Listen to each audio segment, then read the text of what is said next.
आप होशियार हो जाइए, अपनी क़यादत चुनिए, अपनी लीडरशिप चुनिए, अपने आप को लीडर बनाइए।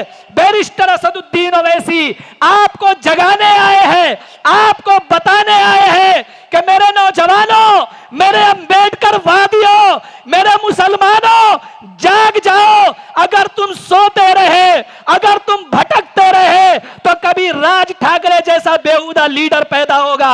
अगर तुम भटकते रहे, अगर तुम सोते रहे तो नीतीश राणा जैसा टिल्लू पैदा होगा।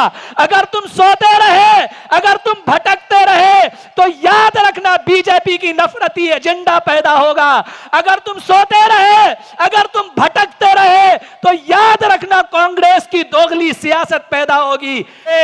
अगर वाकई में कोई आवाज उठती है तो वो सिर्फ और सिर्फ बैरिस्टर असदुद्दीन ओवैसी की आवाज है। मैं आपको बताना चाहता हूं कि जब भी कोई दलित नौजवान रोहित वेमुला की शक्ल में उभरने की कोशिश करता है तो उसे मार दिया जाता है। जब भी कोई मुसलमान उमर खालिद और शर्जील इमाम की शक्ल में उभरने की कोशिश करता है तो उसे जेलों की सलाखों के पीछे बिना ट्रायल के धकेल दिया जाता है।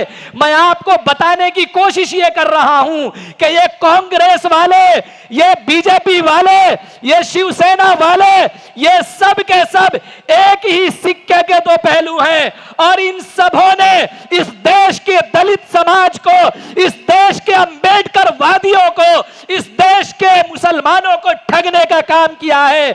बताइए, वो उद्धव ठाकरे जिसका खमीर शिवसेना से मिलता है, जो बाला साहेब की औलाद है, उसी शिवसेना ने कहा था लुंगी भगाओ और पुंगी बजाओ। क्या उस उद्धव ठाकरे ने नहीं कहा था कि एक बिहारी 100 बीमारी? कहा था या नहीं कहा था? क्या उस उद्धव ठाकरे ने नहीं कहा था कि हमें बाबरी मस्जिद को तोड़ने पर फख्र महसूस होता है? बताइए, इस तरीके का कट्टर दिमाग रखने वाला, इस तरीके की कट्टरवादी पार्टी आज कांग्रेस के साथ मिलकर खुद को सेकुलर कार्ड खेलने की कोशिश कर रही है। मैं आपको जगाने आया हूं।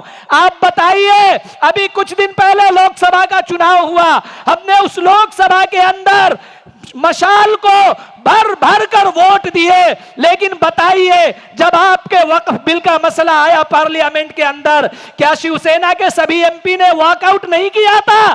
किया था या नहीं किया था? आपको साथ देने की जरूरत है। हम आपको बता रहे हैं कि आप होशियार हो जाइए, अपनी क़यादत चुनिए, अपनी लीडरशिप चुनिए, अपने आप को लीडर बनाइए। बैरिस्टर असदुद्दीन ओवैसी आपको जगाने आए हैं, आपको बताने आए हैं कि मेरे नौजवानों, मेरे अंबेडकर वादियों, मेरे मुसलमानों, जाग जाओ। अगर तुम सोते रहे, अगर तुम भटकते रहे तो कभी राज ठाकरे जैसा बेहुदा लीडर पैदा होगा। अगर तुम भटकते रहे, अगर तुम सोते रहे तो नीतीश राणा जैसा टिल्लू पैदा होगा।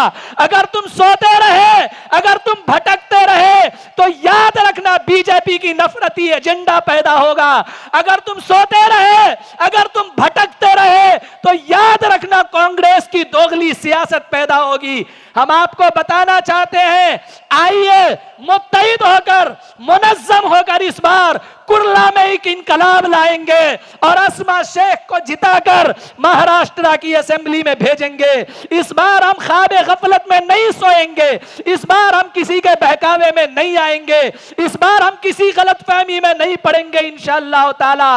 और हम आप सबसे एक और बात की अपील करना चाहते हैं कि हमारे इस जलसेगाह में जितने भी लोग बैठे हुए हैं या जो भी लोग खड़े हुए हैं, मैं आप सबसे अपील करना चाहता हूं कि जब आज के इस जलसे से लौटकर अपने गली में जाना, अपने घरों में जाना, तो सिर्फ एक पैगाम लेकर जाना कि अब अंबेडकरवादी, अब मुसलमान और अब दलित भाई